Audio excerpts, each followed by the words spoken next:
Power of NCERT की series में हम लोग कंप्लीट करने वाले हैं 6 to 12 तक की ऑल एनसीईआरटी को, जो कि रिलेवेंट है हमारे यूपीएससी के लिए और स्टेट पीसीएस के लिए। हम लोगों ने शुरुआत किया था 6 क्लास की हिस्ट्री वाली एनसीईआरटी से, जो कि कंप्लीट हो चुकी है, प्ले लिस्ट में पड़ा हुआ है, आप जाकर देख सकते हैं। उसके बाद हम लोगों ने स्टार्ट कर दिया ज्योग्राफी पढ़ना। 6 क्लास की ज्योग्राफी है ये। फर्स्ट चैप्टर को हम लोगों ने कंप्लीट कर लिया, the earth in the solar system. आज हम लोग पढ़ेंगे लैटीट्यूड्स एंड लॉन्गिट्यूड्स। एक बार जो है टेबल ऑफ कंटेंट देख लेते हैं। टोटल 8 चैप्टर, इसमें कौन कौन सा 8 चैप्टर हम लोग पढ़ने वाले हैं। Motion of the earth, maps, फिर major domain of the earth पढ़ेंगे। इसमें हम लोग देखेंगे एटमॉस्फेयर के बारे में, लिथोस्फीयर, हाइड्रोस्फीयर, बायोस्फीयर, ये सब सारी चीज़ों के बारे में पढ़ेंगे। Major landform of the earth देखेंगे, आवर कंट्री इन इंडिया, फिर India, climate, vegetation and wild life. इस तरीके से टोटल 8 चैप्टर है। एक एक चैप्टर को हम लोग कंप्लीट करते हैं। फर्स्ट चैप्टर जो है कंप्लीट हो चुकी है। आज हम लोग पढ़ेंगे second chapter latitudes and longitudes. चलिए शुरू करते हैं। चैप्टर को शुरू करने से पहले एक बार कंटेंट देख लेते हैं क्या क्या हम लोग इसमें पढ़ने वाले हैं। सबसे पहले हम लोग देखेंगे एक्सिस के डेफिनेशन। उसके बाद पढ़ेंगे हम लोग latitudes, parallel of latitudes. Parallel of latitudes में हम लोग इक्वेटर पढ़ेंगे, Tropic of Cancer, Tropic of Capricorn, ठीक है, पोल्स, ये सब सारी चीज़ों को देखेंगे। इसी से रिलेटेड है हीट जोन, उसको पढ़ेंगे। उसके बाद लॉन्गिट्यूड्स है, प्राइम मेरिडियन, टाइम का कॉन्सेप्ट को देखेंगे, डेट के कॉन्सेप्ट को देखेंगे और टाइम कैसे कैलकुलेट करते हैं वो सारी चीज़ों को देखेंगे। फिर उसके बाद हम लोग पढ़ेंगे इंडियन स्टैंडर्ड टाइम। उसके बाद जो है ये चैप्टर कंप्लीट हो जाएगी। एक एक करके चीज़ों को कंप्लीट करते हैं। पहले रीड करते हैं फिर समझते हैं। In the previous chapter you have read that our planet earth is not a sphere. हम लोगों ने देखा था कि प्लैनेट अर्थ जो है स्फीयर नहीं है। It is slightly flatten at the north and south poles and bulge in the middle. Can you imagine how it looks? You may look at a globe carefully in your classroom to get an idea. Globe is a true model of the earth. क्या है definition globe का? Globe क्या है? True model of the earth. Globe is a true model of the अर्थ, ठीक है। Globe क्या है?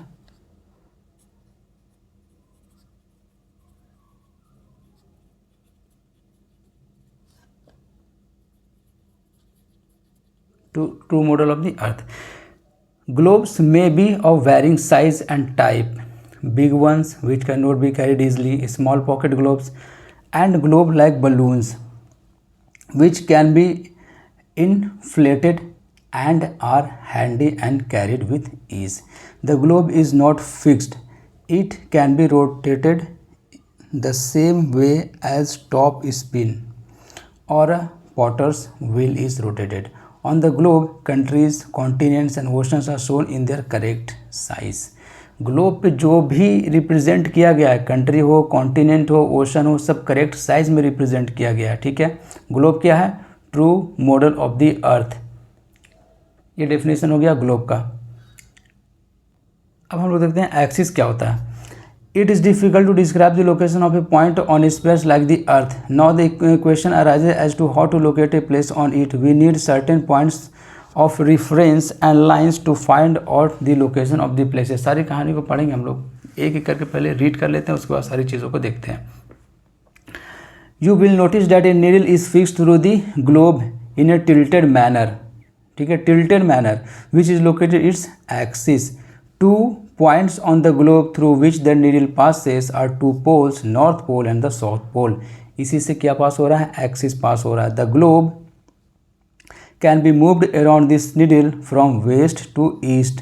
अर्थ भी कैसे मूव करती है भैया? West to east, just as the earth moves. But remember there is a major difference. The real earth has no such needle. Imaginary line होता है वहाँ पे। It moves around its axis which is an imaginary line.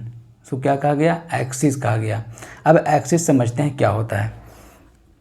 यहाँ पे आप globe को देखिए तो ये है नॉर्थ पोल और ये है साउथ पोल। अब एग्जैक्टली ऊपर और नीचे नहीं है, थोड़ा टिल्टेड है, ठीक है। 23.5 डिग्री, 66.5 डिग्री, सारी चीज़ों को देखेंगे हम लोग नेक्स्ट चैप्टर में। अभी हम लोग सिर्फ इतना समझते हैं कि ये जो एक्सिस है एक इमेजिनरी लाइन है जो कि नॉर्थ पोल और साउथ पोल से होकर गुजरती है। इसी के अराउंड जो है वो इस तरीके से अर्थ का जो है वो मूवमेंट होता है, वेस्ट टू ईस्ट, ठीक है। ये पूरा सीधा इस तरीके से नहीं है, कैसे है? इस तरीके से है, थोड़ा टिल्टेड है। 23.5 डिग्री ये वर्टिकल लाइन से और 66.5 डिग्री ये हॉरिजॉन्टल लाइन से। अगर यहाँ बात करते हैं तो इस तरीके से टिल्टेड है,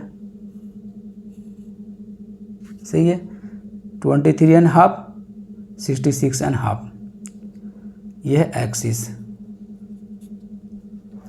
तो इस तरीके से जो है एक्सिस का डेफिनेशन क्या हुआ, the imaginary line which passes through the two poles, north pole and south pole. ठीक है, एक्सिस हो गया। अब उसके बाद आगे हम लोग पढ़ते हैं। अब लेकिन हम लोग एक कहानी को ये समझते हैं कि आखिर लैटिट्यूड्स एंड लॉन्गिट्यूड्स की ज़रूरत क्यों पड़ी। Why the latitudes and longitudes are needed, क्यों ज़रूरत पड़ी। तो भैया सबसे बड़ा सवाल यहीं से आता है कि जो है किसी भी पॉइंट को अगर लोकेट करना है, रिप्रेजेंट करना है किसी भी पॉइंट को, तो कैसे रिप्रेजेंट करेंगे, क्या रेफरेंस पॉइंट होगा हमारा, कैसे हम लोग जानेंगे कि कौन सा लोकेशन कहाँ पे है, रिप्रेजेंट करने का तरीका क्या होगा। हम लोगों ने देखा है कि 11th क्लास में हम लोगों ने पढ़ा कोऑर्डिनेट ज्योमेट्री, उसमें हम लोगों ने देखा है कि एक होता है एक्स एक्सिस, एक होता है वाई एक्सिस। अगर किसी भी पॉइंट को रिप्रेजेंट करना हो, ठीक है, तो हम लोग कोऑर्डिनेट लिखते हैं एक्स कॉमा वाई। अगर यहाँ पे लिख देते हैं ये पॉइंट 2, P पे है, इसका मतलब 2, 3 पे है, इसका मतलब कि 2 किलोमीटर अगर इस तरफ चलते हैं एक्स एक्सिस पे और 3 किलोमीटर चलते हैं वाई एक्सिस पे, तो एग्जैक्टली इस पॉइंट पे हम लोग जो पहुँच जाएंगे। इस तरीके से पॉइंट को जो है वो रिप्रेजेंट करते थे 2D में और कोऑर्डिनेट ज्योमेट्री में, ठीक है। लेकिन अर्थ पे जो है वो कैसे रिप्रेजेंट करे, उसके लिए कॉन्सेप्ट लाया गया लैटिट्यूड्स एंड लॉन्गिट्यूड्स का। अब ये क्या कहानी है, ठीक है। अगर किसी भी पॉइंट को रिप्रेजेंट करना है अर्थ पे, तो 2 पॉइंट चाहिए। पहली बात तो ये जहाँ वो दोनों कट करता हो, एक पॉइंट से काम नहीं चलेगा, सिर्फ लैटिट्यूड से भी काम नहीं चलेगा, सिर्फ लॉन्गिट्यूड से भी काम नहीं चलेगा, हम लोग को दोनों चाहिए, लैटिट्यूड्स भी चाहिए और लॉन्गिट्यूड्स भी चाहिए, ठीक है। तो एक जो है वो ड्रॉ किया गया इक्वेटर जो कि एग्जैक्टली 0 डिग्री पे है, और इक्वेटर के जो सारा पैरेलल लाइंस था पोल की तरफ जो जाता है उसे कहा गया भैया पैरेलल ऑफ लैटिट्यूड्स। ठीक उसी तरीके से लॉन्गिट्यूड्स को ड्रॉ किया गया, एक ड्रॉ किया गया 0 डिग्री पे जिसे कहा गया प्राइम मेरिडियन, जो कि नॉर्थ पोल और साउथ पोल से निकला। अब फिर सारा जो है नॉर्थ पोल से साउथ पोल से मिलाते हुए सर्कल जो है वो ड्रॉ किया गया जिसे कहा गया meridian of longitudes, meridian of longitudes. और इक्वेटर के पैरेलल वाले लाइंस को क्या कहा गया, पैरेलल ऑफ लैटिट्यूड्स। इस तरीके से जो है वजूद में आया लैटिट्यूड्स एंड लॉन्गिट्यूड्स। किस लिए, to represent any point on the globe. यही कॉन्सेप्ट है कि किसी भी पॉइंट को ग्लोब पे रिप्रेजेंट करने के लिए, किसी कंट्री को, किसी लेक को, किसी कॉन्टिनेंट को, तो हमको पता होना चाहिए भैया कि लैटिट्यूड्स उसका क्या है, लॉन्गिट्यूड्स क्या है, तभी जो है वो रिप्रेजेंट कर पाएंगे। सही है। तो एक एक करके चीज़ों को पढ़ते हैं। सबसे पहले हम लोग पैरेलल ऑफ लैटिट्यूड्स के बारे में देखते हैं। तो एक कॉन्सेप्ट तो ये क्लियर होगा कि लैटिट्यूड्स एंड लॉन्गिट्यूड्स की ज़रूरत क्यों पड़ी। तो इसलिए ज़रूरत पड़ी क्योंकि हम लोग को पॉइंट को रिप्रेजेंट करना था किस पे, अर्थ पे, किसी भी कंट्री को या किसी भी कॉन्टिनेंट, किसी भी लेक को या रिवर को, ठीक है। तो हम लोग को ज़रूरत पड़ेगा कोई रेफरेंस पॉइंट, जिसके लिए हम लोगों ने लेकर आया भैया लैटिट्यूड्स एंड लॉन्गिट्यूड्स का कॉन्सेप्ट। अब ये जहाँ पे कट करेगा एग्जैक्टली वो पॉइंट होगा, हम लोग आसानी से रिप्रेजेंट कर सकते हैं। एक एक करके चीज़ों को समझते हैं। पहले हम लोग पढ़ते हैं पैरेलल ऑफ लैटिट्यूड्स। तो एक तो है हमारा equator. Another imaginary line running on a globe divides it into 2 equal parts, northern hemisphere and the southern hemisphere. Equator जो है, this is line known as the equator. अब इक्वेटर इस तरीके से ड्रॉ किया गया जो अर्थ को 2 पार्ट में डिवाइड किया, northern hemisphere and southern hemisphere. The northern half of the earth is known as the northern hemisphere and the southern half of the earth is called the southern hemisphere. They are both equal halves.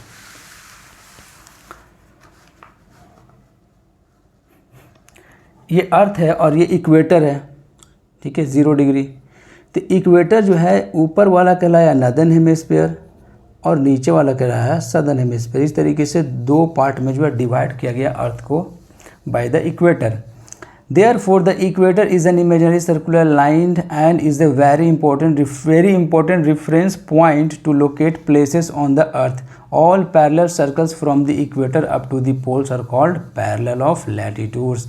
जितना भी parallel line circle है equator का, ठीक है, equator से जो भी parallel circle है पोल्स की तरफ जो जाता है वो सारा क्या कहलाया, पैरेलल ऑफ लैटिट्यूड्स कहलाया। अब एक चीज़ हम लोग देख रहे हैं कि इक्वेटर से जैसे जैसे दूर जा रहे हैं तो सर्कल का लेंथ जो है वो छोटा हो रहा है कि नहीं। इस सर्कल का लेंथ देखो बड़ा है, फिर छोटा, फिर छोटा, फिर छोटा, नॉर्थ पोल पे आते आते साउथ पोल में भी सेम कहानी होगा उसी तरीके से। The equator is represent the 0 degree latitudes since the distance from the equator to either of the poles is 1/4 of a circle around the earth. It will measure 1/4 of 360 degree, that is 90 degree. Thus 90 degree north latitudes marks the north pole और 90 degree south latitudes mark the south pole. तो ये हो गया 90 degree north pole और ये 90 degree south पोल।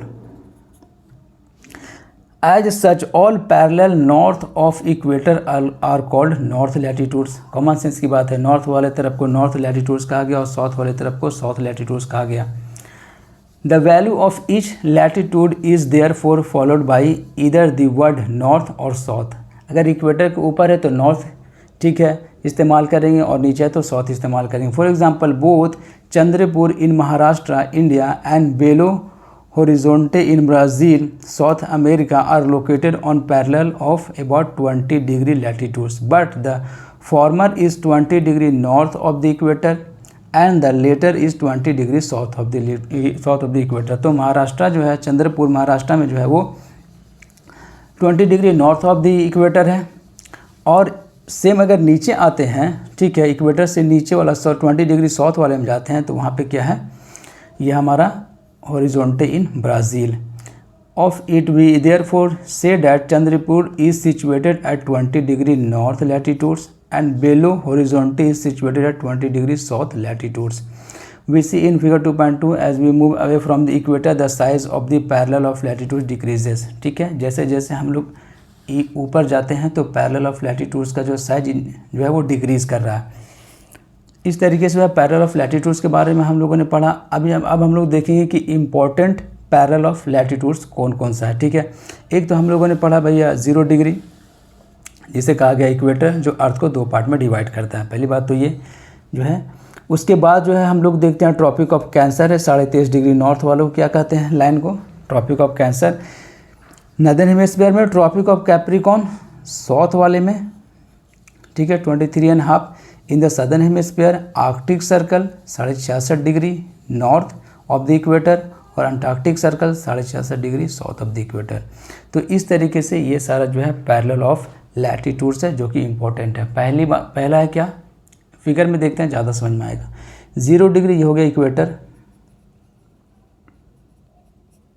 ये 23.5 degree north गए, equator से ऊपर वालों में 23.5 डिग्री नॉर्थ, तो उसे क्या कहा गया, Tropic of Cancer. Tropic of Cancer 23.5 degree north, Tropic of Cancer. Same नीचे आएंगे 23.5 डिग्री साउथ में, तो उसे क्या कहा गया भैया, Tropic of Capricorn. Tropic of Capricorn 23.5 degree south. फिर 66.5 डिग्री नॉर्थ की तरफ जब हम लोग गए तो उसे क्या कहा गया, आर्कटिक सर्कल। ये लाइन जो है आर्कटिक सर्कल का लाइन है। उसके बाद आ जाएगा नॉर्थ पोल। फिर 66.5 डिग्री यही साउथ में हम लोग आएंगे तो उसे क्या कहा गया, Antarctic circle. Antarctic Circle 66.5 degree south. इस तरीके से जो है ये सारा पैरेलल ऑफ लैटिट्यूड्स जो है वो इम्पोर्टेंट है। ठीक है, अब हम लोग पढ़ेंगे हीट जोन। यहाँ पे थोड़ा सा देख लेते हैं फिगर में। ट्रॉपिक ऑफ कैंसर से ट्रॉपिक ऑफ कैप्रिकॉर्न के बीच वाला जो एरिया है उसे कहा गया टॉरिड जोन। थोड़ा सा कहानी को समझ लेते हैं फिर रीड करते हैं। ट्रॉपिक ऑफ कैंसर से लेकर ट्रॉपिक ऑफ कैप्रिकॉर्न के बीच वाला जो एरिया उसे क्या कहा गया, टॉरिड जोन। 23.5 डिग्री नॉर्थ से लेकर 23.5 डिग्री साउथ वाला ये जो पूरा एरिया होगा उसे क्या कहा गया, टॉरिड जोन। अभी टॉरिड जोन क्या होगा, क्या खासियत है इसका, यहाँ पे यह है कि 1 साल के अंदर में कम से कम एक बार, 1 साल के अंदर में कम से कम एक बार सन जो है ओवरहेड रहेगा किसी न किसी लैटिट्यूड्स पे। इसीलिए जो है ये एक टेम्परेचर ज़्यादा रिसीव करता है ये जोन, इसीलिए इसे क्या कहा गया भैया, टॉरिड जोन कहा गया। 23.5 डिग्री नॉर्थ से लेकर 23.5 डिग्री साउथ के बीच में जितना भी लैटिट्यूड्स है जितना भी लैटिट्यूड्स है वो सब लैटिट्यूड्स पे कम से कम साल में एक बार जो है सन ओवरहेड रहेगा। इसलिए सबसे ज़्यादा हीट जो है यही इसी जोन में रिसीव होता है, जिसे कहा गया टॉरिड जोन। उसके बाद सन रे जो है सलेंटेड होना शुरू हो जाएगा, यहाँ पे स्टार्ट हो जाएगा शुरू सलेंटेड होना सन। तो उसके बाद जो है ये नॉर्थ टेम्परेट जोन और साउथ टेम्परेट जोन जो है यहाँ पे सन रे थोड़ा सलेंटेड होना शुरू हो जाएगा कहानी इसका। तो हीट बहुत कम रिसीव होगा यहाँ पे, इसलिए जो है वो टेम्परेचर मॉडरेट रहता है। इसीलिए इसे क्या कहा गया, नॉर्थ टेम्परेट जोन और साउथ टेम्परेट जोन, ये दोनों एरिया में टेम्परेचर नॉर्मल रहेगा, टेम्परेचर मॉडरेट रहेगा। मॉडरेट टेम्परेचर यहाँ पे भी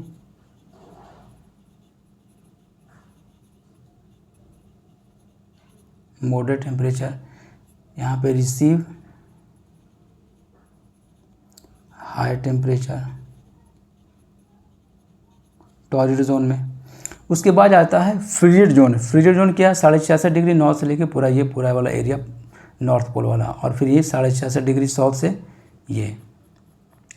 ये फ्रिजिड जोन है। ठीक है, यहाँ पे बहुत ही ज़्यादा जो है वो सनलाइट जो है सलेंटेड हो जाता है, जिसकी वजह से मतलब तिरछा हो जाता है, जिसकी वजह से जो है सनलाइट जो है वो प्रॉपर यहाँ पे नहीं पड़ पाता। ज़्यादा एरिया में पड़ता है लेकिन जो है वो इंटेंसिटी ज़्यादा नहीं होती है यहाँ पे, इसीलिए है फ्रिजिड है सारा कहानी यहाँ पे।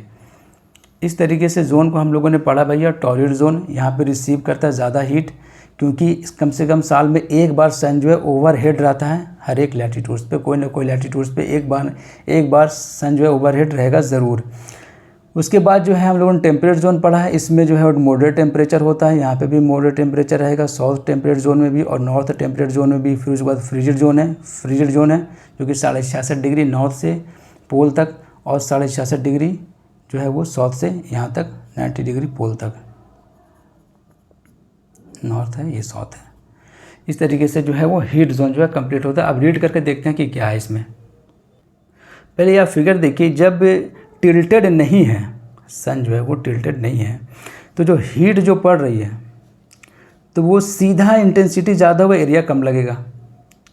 लेकिन हम लोग को पता है कि अर्थ जो है वो 23.5 डिग्री टिल्टेड है, तो थोड़ा टिल्टेशन की वजह से पोल के पास जो है वो सन रे जाएगा तो ज़रूर, लेकिन सीधा नहीं पड़ेगा, स्लैंटेड हो जाएगा। Torch light falling on A slanted surface is less bright but covers A bigger area.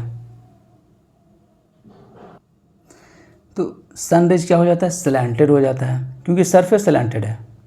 Sun rays तो सीधा ही आएगा, लेकिन सरफेस स्लैंटेड होने की वजह से ये एरिया ज़्यादा कवर करेगा, लेकिन इंटेंसिटी बहुत कम रहेगा। यही सिचुएशन होता है साउथ पोल के पास और नॉर्थ पोल के पास, यानी कि पोल के पास। एक करके चीज़ों को पढ़ते हैं फिर समझते हैं। The mid day sun is exactly overhead at least once a year on all latitudes in between the Tropic of Cancer and Tropic of Capricorn. यही चीज़ को जो हम लोगों ने पढ़ा कि ट्रॉपिक ऑफ कैंसर से ट्रॉपिक ऑफ कैप्रिकॉर्न का जो बीच वाला एरिया है उसमें कम से कम साल में एक बार किसी न किसी लैटिट्यूड्स पे सन जो है वो ओवरहेड करेगा। ठीक है, and the Tropic of Capricorn this area therefore receives maximum heat and is called torrid zone. ये एरिया जो मैक्सिमम हीट रिसीव करते हैं इसीलिए इसे क्या कहते हैं, टॉरिड जोन। उसके बाद the mid day sun never shines overhead on any latitude beyond the Tropic of Cancer and Tropic of Capricorn. Tropic of Cancer का ऊपर वाला एरिया में और ट्रॉपिक ऑफ कैंसर के नीचे वाला एरिया में कभी भी सन ओवरहेड नहीं करेगा। The angle of the sun rays goes on decreasing towards the poles, धीरे धीरे स्लैंटेड होना शुरू हो जाएगा। As such, the area bounded by the Tropic of Cancer and the Tropic of Arctic Circle in the northern hemisphere and the Tropic of Capricorn and Antarctic Circle in the southern hemisphere have moderate temperatures. इसीलिए इसे क्या किया, temperate zone कहा गया। They are therefore called temperate zone. Temperature जो है वो moderate रहेगा। Area lying between the Arctic Circle and the North pole and northern hemisphere and the Antarctic Circle and the South Pole in the southern hemisphere are very cold. क्यों? It is because the sun does not rise much above horizon. देखो ये भी एक concept है, सन जो है horizon से बहुत ज़्यादा ऊपर नहीं होता है, इसकी वजह से सन रेज डायरेक्टली वहाँ पे नहीं पड़ता है। इसे सवाल आया हुआ अभी यूपीएससी में कि होराइजन से ऊपर जो है वो सन बहुत ज़्यादा ऊपर राइज नहीं करता है। It is because the sun does not rise much above the horizon, therefore it rays are always slanting. Ray जो है हमेशा स्लैंटिंग होता है। And provides less heat, these are therefore called the frigid zone, very cold होता है ये। ठीक है, इस तरीके से हम लोगों ने देखा भैया फ्रिजिड जोन को। अब उसके बाद हम लोग पढ़ते हैं व्हाट आर लॉन्गिट्यूड्स। एक चीज़ तो हो गया पैरेलल ऑफ लैटिट्यूड्स का जो है कहानी, कि पैरेलल ऑफ लैटिट्यूड्स जो है वो क्या था कहानी, कौन कौन से इंपॉर्टेंट पैरेलल ऑफ लैटिट्यूड्स हैं, और उससे बनने वाला जो हीट जोन है उसके बारे में हम लोगों ने देखा। टॉरिड जोन, टेम्परेट जोन और फ्रिजिड जोन। अरे चाहे तो 20 मिनट से भी कम टाइम में जो ये चैप्टर कंप्लीट हो जाएगा, लेकिन एक एक चीज़ को जो है समझाने में टाइम लगता है, इसलिए आप आराम से पढ़िए। ठीक है, वक्त नहीं देखिए आपकी कितना टाइम लग रहा है इसमें। एक बार जब आप समझ जाइएगा तो फिर कोई दिक्कत नहीं होगा। देखते हैं आगे फिर वाटर लॉन्गिट्यूड्स। अब देखो किसी भी पॉइंट को रिप्रेजेंट करना था, यहीं से कहानी जो है शुरू हुई थी। अब एक पॉइंट ऑफ रेफरेंस तो मिल गया नॉर्थ का और साउथ का, लेकिन ईस्ट वेस्ट का कहानी हम लोग को नहीं पता अभी तक। नॉर्थ के बारे में जानते हैं कि नॉर्थ जब इक्वेटर से ऊपर जाएंगे तो नॉर्थ जाएंगे, और इक्वेटर से नीचे जाएंगे तो साउथ जाएंगे। एक तो ये कहानी पता है, लेकिन ईस्ट वेस्ट की कहानी नहीं पता है। तो एक पॉइंट ऑफ रेफरेंस से काम नहीं चलने वाला है। ठीक है, इसीलिए हम लोग लेकर आए फिर लॉन्गिट्यूड्स के कॉन्सेप्ट को।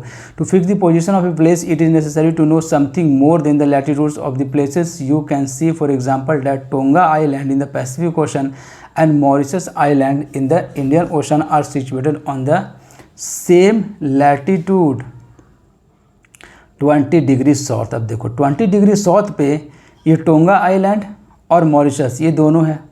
तो अगर सिर्फ मॉरिशस को डोनेट करना हो तब क्या भैया 20 डिग्री साउथ बोल देंगे तो फिर कन्फ्यूजन पैदा हो जाएगा, क्योंकि टोंगा भी 20 डिग्री साउथ पे है और मॉरिशस भी 20 डिग्री साउथ पे है। तो एक पॉइंट ऑफ रेफरेंस और हम लोग को ज़रूरत है।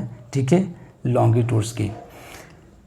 इन order to locate them precisely we must find out how far east or west these places are from a given line of reference running from North Pole to the South Pole. These lines of references are called meridian of longitudes. ठीक उसी तरीके से जैसे सारा parallel circle जो है equator का उसे कहा गया पैरेलल ऑफ लैटिट्यूड्स, उसी तरीके से जितना भी सर्कल नॉर्थ से साउथ पोल से जो पास हो रहा है, ठीक है, उसे क्या कहा गया, मेरिडियन ऑफ लॉन्गिट्यूड्स। ये है पोल, नॉर्थ पोल, और ये हो गया नीचे वाला south pole.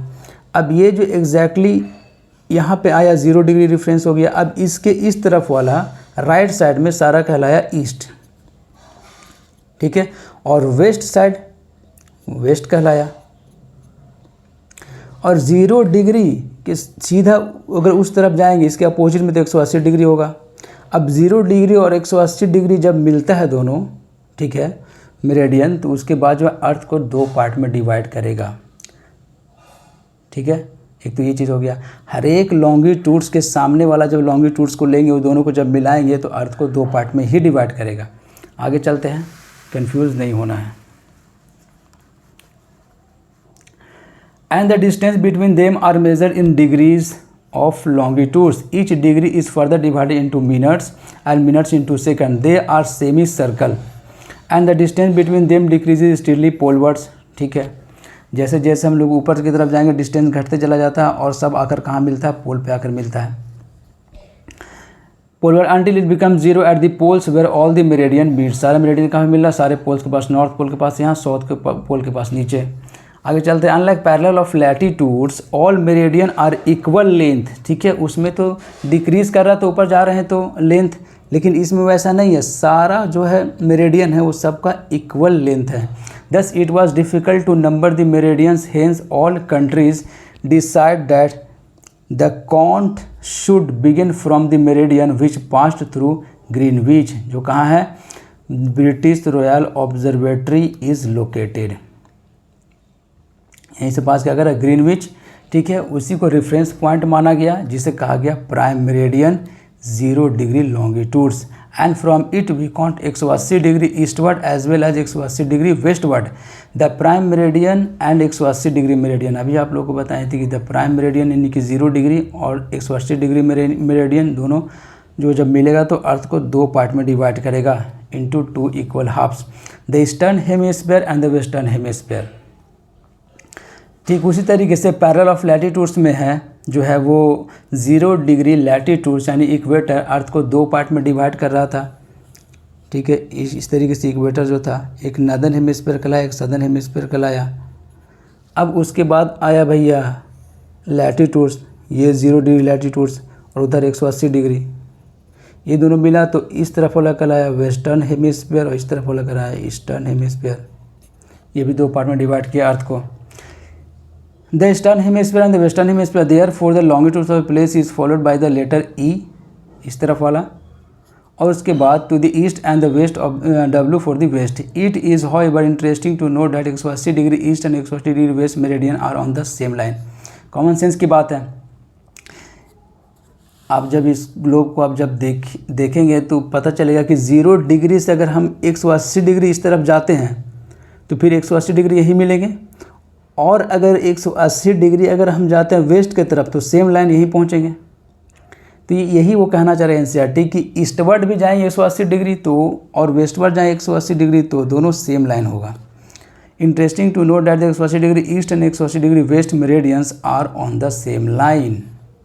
Now look at the grid of the parallel of latitudes and the meridian of the longitudes on the globe. You can locate any point on the globe very easily if you know its latitudes and the longitudes. ठीक है, अगर हम लोग को पता है latitudes क्या है लॉन्गिट्यूड्स क्या है तो हम लोग ईजिली किसी भी पॉइंट को लोकेट कर सकते हैं।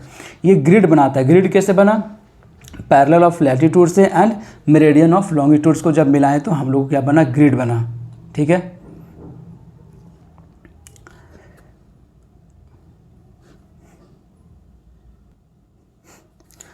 to understand this clearly, draw equidistant vertical and horizontal lines on the paper. Label the vertical rows with the number of the horizontal rows with the letter. Draw some small circles randomly. ये वाला जो है वो draw करने के लिए बोल रहा है एनसीईआरटी कि आप ड्रॉ कीजिए तो आपको पता चलेगा। ये जो है 1 2 3 4 ये हो गया लैटिट्यूड लॉन्गिट्यूड्स और ABCD ये हो गया लैटिट्यूड्स। अब किसी पॉइंट को रिप्रेजेंट करना है, मान लिया कि पॉइंट A को रिप्रेजेंट करना है तो आप क्या बोलोगे? ठीक है, तो आप ये बोलो कि B डिग्री हो जाएगा नॉर्थ और 1 डिग्री हो जाएगा ईस्ट। यहाँ पहले मान लिया गया कि vertical lines represent east degree longitudes and horizontal line represent north latitudes.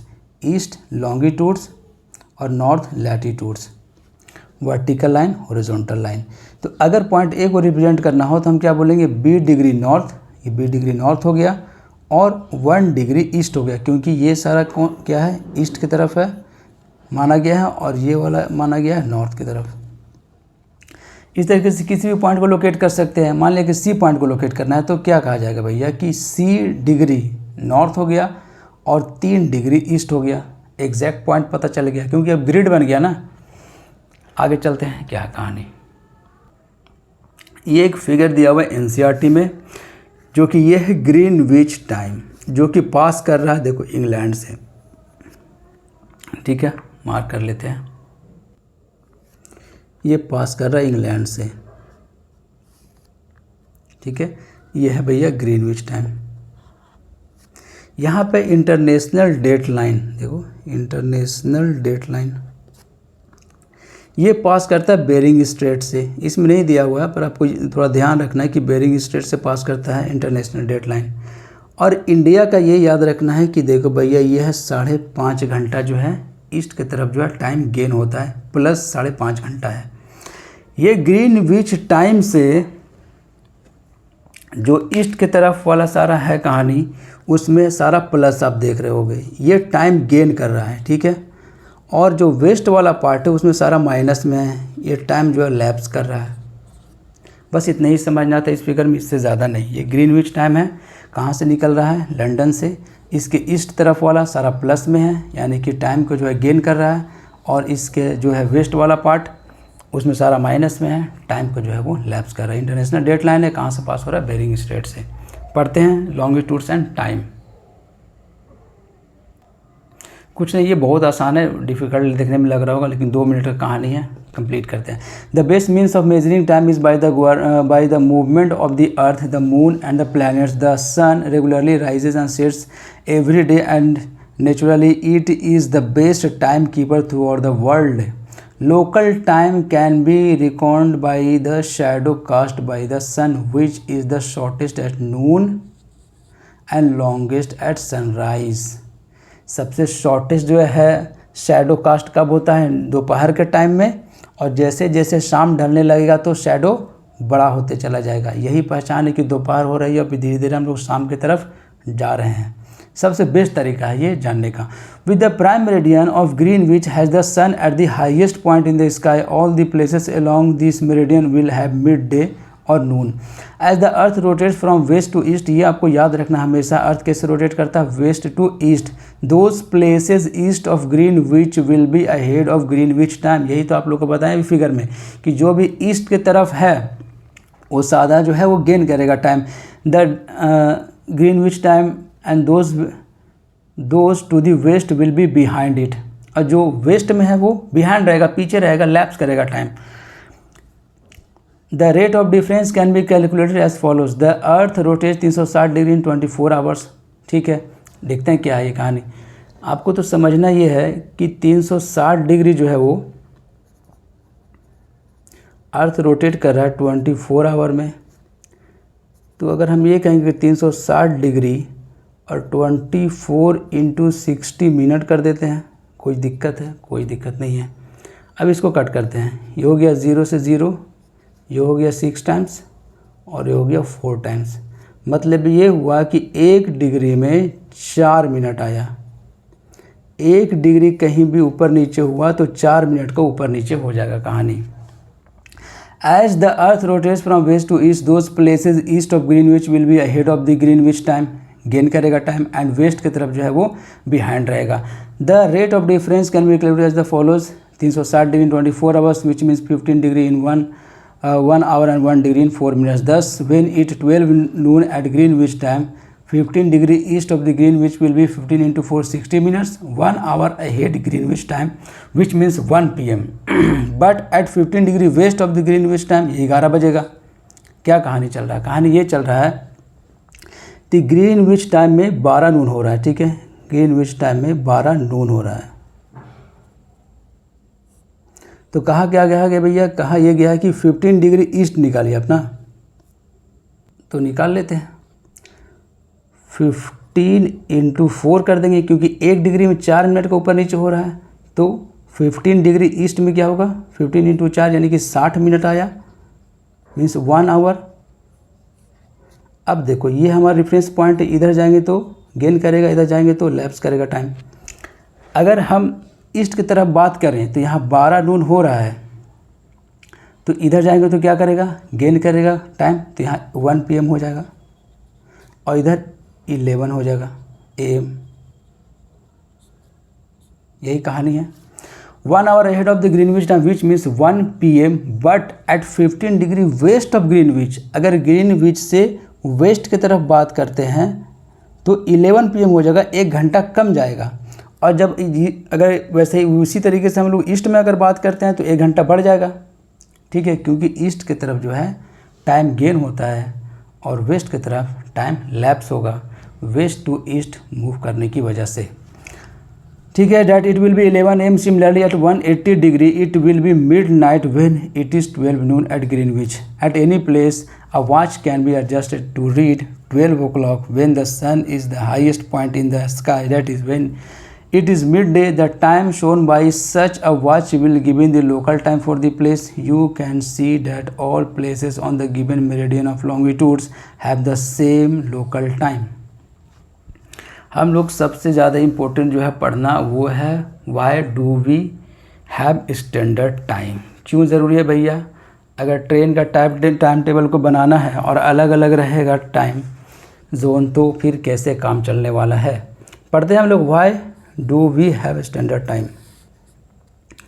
The local time of places which are on different meridians are bound to differ. For example, it will be difficult to prepare a time table for trains which cross several longitudes. In India, for instance, there will be a difference of 1 घंटा 45 minute का difference है कहाँ से कहाँ।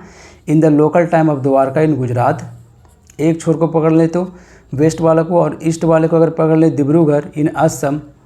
ठीक है, यहाँ से यहाँ तक का टाइम का जो डिफरेंस है वो 1 घंटा 45 मिनट का है, गुजरात से और यहाँ पे असम तक, यानी कि द्वारका से डिब्रूगढ़ तक 1 घंटा 45 मिनट का जो है डिफरेंस है। It is therefore necessary to adopt the local time of the some central meridian of a country as the standard time of the country. In India, the longitudes of a 82.5 degree east, 82.5 degree east is treated as the standard meridian. The local time at this meridian is taken as the standard time for the whole country. It is known as the Indian Standard Time. IST कहा गया इसको 82.5 degree east वाला, ठीक है, ये हमारा standard time है।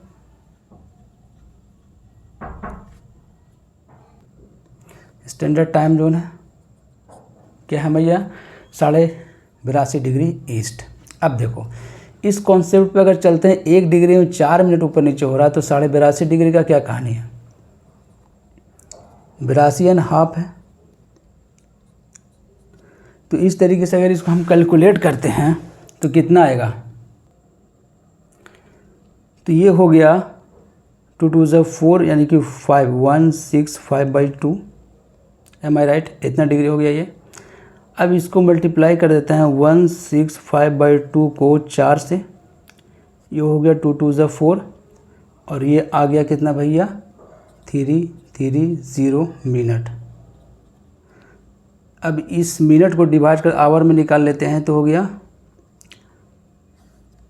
330/60 our, ये हो गया 3, ये हो गया 2, सॉरी ये हो गया 11, तो हो गया 11/2।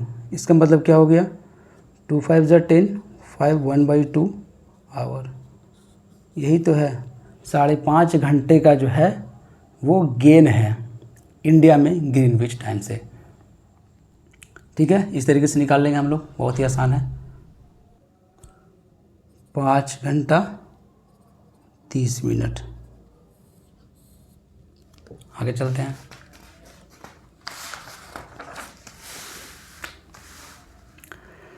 थोड़ा सा और बच्चा उसके बाद कंप्लीट हो जाएगा। Kabir lives in a small town near Bhopal. He tells his friend Alok that they will not be able to sleep tonight.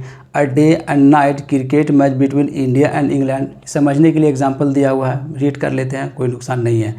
Start at 2 PM in London. देखो 2 बजे जो है लंदन में स्टार्ट होता है मैच, 2 बजे। दिस मीन्स डैट 2 PM में, this means that the match would begin eight 7:30 PM in India. यही कहानी है कि अगर इंग्लैंड में जो है लंदन में 2 PM में शुरू हो रहा है कहानी, यानी ग्रीनविच टाइम 2 PM दिया हुआ है, तो 5.5 घंटा का डिफरेंस है, 5.5 घंटा गेन करेगा, तो 2.5 और 2.5 और 5.5 कितना हो गया 7.5, तो 7.5 बजेगा कहाँ इंडिया में, in India, and finish well into the night, तो नाइट में ख़त्म होगा। Do you know what is the time difference between the India and England, 5.5 घंटा का है। India located east of the Greenwich 82.5 degree east में, 5 घंटा 30 minute ahead of the Greenwich time, so it will be 7:30 PM in India when it is 2 PM noon at London. Some countries have a great longitudinal extent and so they have adopted more than one standard time zone, जैसे रसिया का है। For example, the Russia there are many as 11 standard time zone. The Earth has been divided into 24 time zone of the 1 hour each. Each zone thus covers 15 degree of the latitudes, ठीक है, क्योंकि 15 degree of the latitudes cover करता है। तो हम लोग को याद ये रखना है भैया कि 5 घंटा 30 मिनट जो है अहेड है, हम किससे अहेड हैं, ग्रीनविच टाइम से। यही इम्पोर्टेंट है, आपको याद रखना है, ठीक है। इस तरीके से जो है वो चैप्टर नंबर 2 जो है कंप्लीट हो गया है। हर एक चीज़ को हम लोगों ने डिटेल में पढ़ा, किसी भी चीज़ को जो हम लोगों ने नहीं छोड़ा है, हर एक पैराग्राफ को रीड किया गया है, ठीक है। हर एक चीज़ को आसान भाषा में समझा गया है। अब बने रहिए सिस्टम आइज के साथ और अपने फाउंडेशन को स्ट्रॉन्ग कीजिए। आपको वीडियो अच्छा लग रहा हो तो शेयर कीजिए, चैनल को सब्सक्राइब कीजिए और वीडियो को लाइक कीजिए, ठीक है। जितना हो सकता है शेयर कीजिए वीडियो को।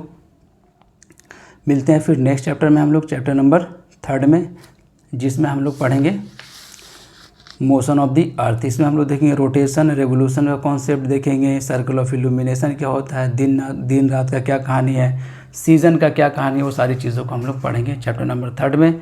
आज के लिए इतना ही, फिर मिलते हैं हम लोग चैप्टर नंबर 3 में। ठीक है, आप बने रहिए सिस्टम IAS के साथ और अपने फाउंडेशन को स्ट्रॉन्ग कीजिए थ्रू NCERT। हम लोग एक एक NCERT को कंप्लीट करेंगे। ये NCERT जैसे ही कंप्लीट हो जाएगी, इसका सारा PYQ लेकर आएंगे जो भी UPSC में और स्टेट PCS में पूछा गया है सवाल, इस बुक से 6 क्लास की ज्योग्राफी वाली बुक से। ठीक है,